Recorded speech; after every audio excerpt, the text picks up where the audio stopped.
This wasn't your average murder case. No trail of blood, no obvious suspect, and for weeks, no clue how the victim even died. But when cops finally unraveled it, it turned out the killers were a smiling, soft-spoken couple, and they thought they'd pulled off the perfect crime, until they made one tiny mistake. August 14, 2019. A small town in Indiana. Dead quiet. Then, one 911 call changed everything. "Yeah, I just found my roommate in the garage. He's not breathing." Police arrived in minutes. They found Mark Evans, 38, slumped over his car. No wounds, no blood, no signs of struggle. At first glance it looked like a stroke, or maybe carbon monoxide, but something felt off. His keys were still in the ignition. His phone was unlocked mid-text, and his car had no gas in it. How do you die in a car that won't start? Mark's roommates, Jenna and Tyler Brooks, were calm. Too calm.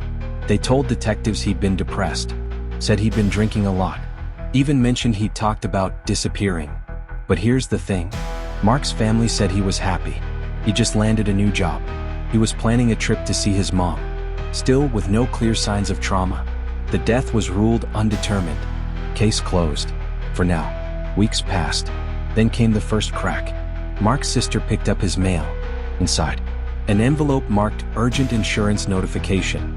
Turns out, Mark had a $500,000 life insurance policy. And guess who was listed as his beneficiaries? Jenna and Tyler Brooks, the grieving roommates. Except, Mark had only known them for 6 months, and he'd just changed his policy 2 weeks before he died.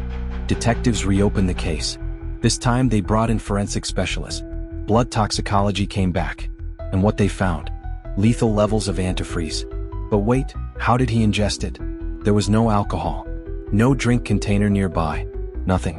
So cops searched the house, top to bottom, and inside a kitchen cabinet, they found an old protein shake bottle, rinsed out, but inside the cap, traces of ethylene glycol, antifreeze.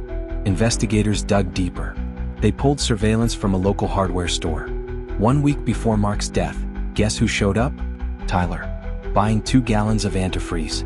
Paid in cash. When asked why, he said, "Oh, my car was overheating." Problem is, his car was in the shop that entire week. While police leaned on Tyler, Jenna was cracking. They pulled her phone records. She'd made dozens of calls to Mark's insurance company before he died. Then came the voicemail, left by accident. Jenna whispering to Tyler, "They're asking questions. Don't mention the shake. Ever." Detectives confronted Jenna. She folded, but only halfway. Said Tyler had put antifreeze in Mark's protein shake. Claimed she tried to stop him. But when Mark died, she panicked. Said they cleaned the scene together. Wiped everything down. Even staged the garage. Then she added this. "We just needed enough to get out of this town. That's all we wanted."